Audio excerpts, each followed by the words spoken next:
Hair of the dog. Most, if not all of you, will have heard of that expression, hair of the dog. It's supposed to be a hangover cure, isn't it? Now, if you've had a really rough night and you got the booze the next day, you see something in the high street and say, fancy a pint, you say, oh, I don't feel very well. What about hair of the dog? I didn't do it for years, actually. Eventually one day I succumbed and said, yeah, go on, we'll have a drink in the morning. I'd heard about it, but I'd never tried it. And sure enough, it did take away the minor withdrawals that I had. Did that very rarely.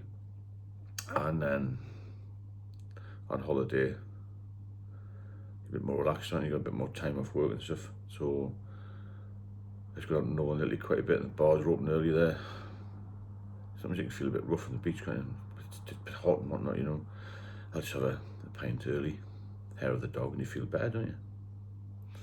Now, as your illness progresses, or your drinking progresses, the hair of the dog can be a little bit more routine, and this is when it's dangerous. Because I used to do that on the odd weekend off, or when I had a day off, I used to think, well, I had this heavy session last night, I'll just have there's a couple of beers in the garage, I'll go and have a can of beer. And sure enough, it did help. It took away the hangovers, didn't it? But as I said, it wasn't a regular thing. And then as time progressed, I got a bit older, a few more stresses maybe, just drinking a bit more. I used to think, well, I might as well one can, won't it? And it became a bit more regular.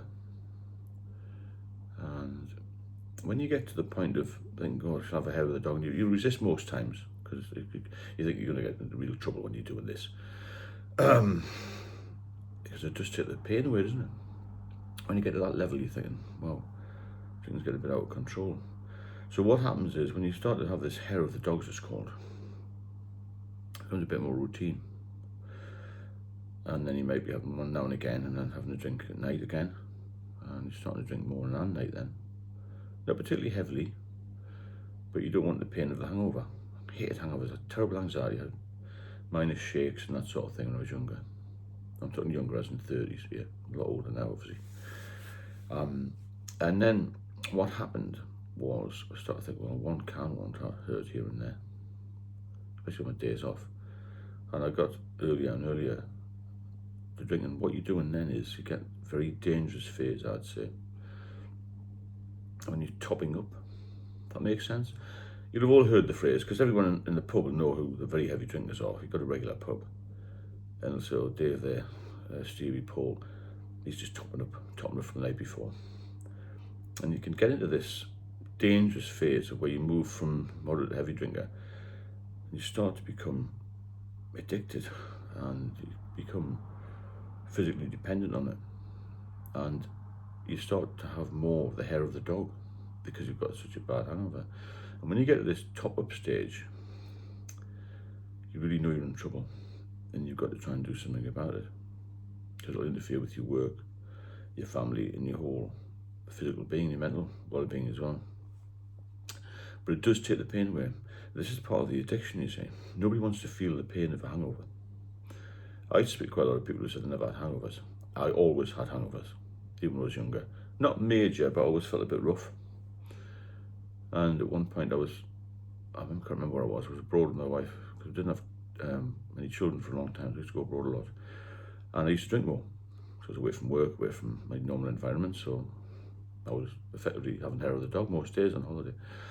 And after I had a couple of halves of beer, I always felt a bit better. So she suggested, is it diabetes maybe? Because obviously there's a lot of sugar in alcohol, isn't it? So I think, no, maybe that's what. In my heart of hearts, I knew it was the alcohol, really. I had a couple of tests with the doctor. Nothing wrong with my sugar level at all.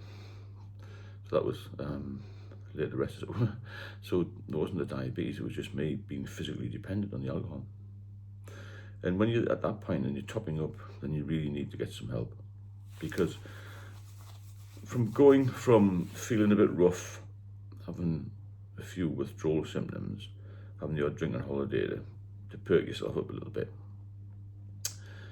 you then go to this dangerous phase of the hair of the dog more regularly, and then you become a top-up drinker, really. You drink the top and to feel a little bit better.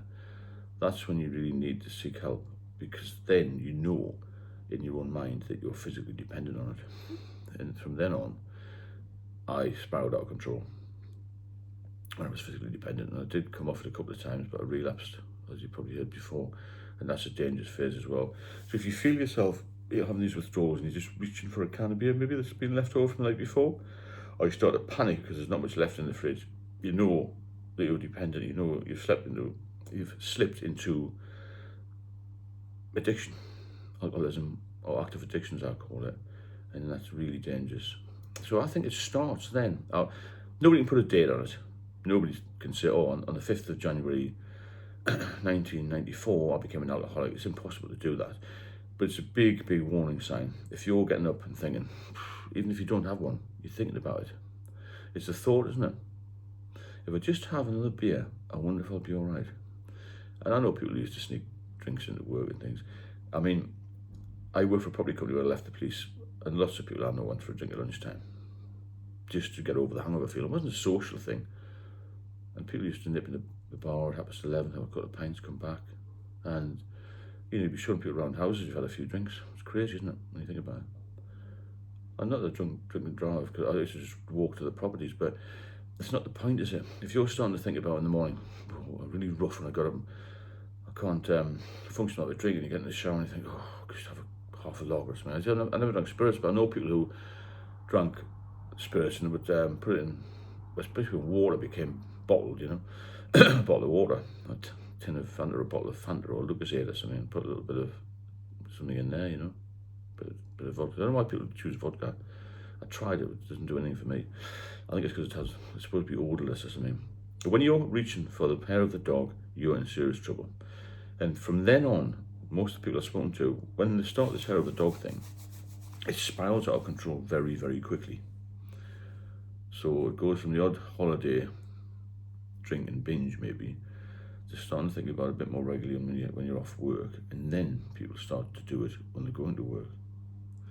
I met a girl not too long, a few years ago actually. She was only 19.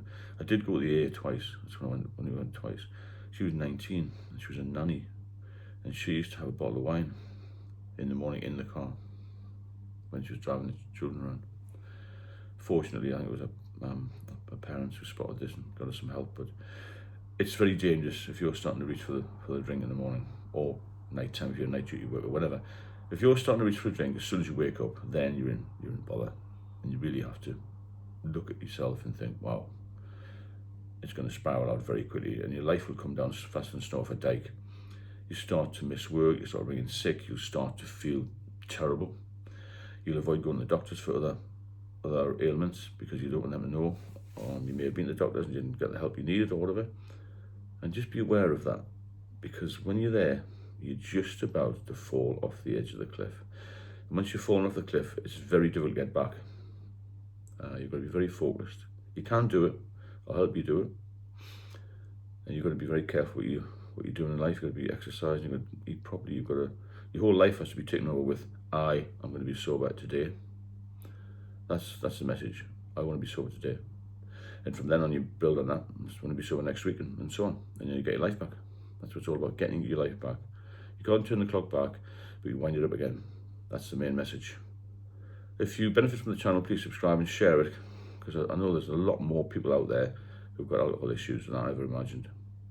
And please comment, and I'll speak to you all very soon.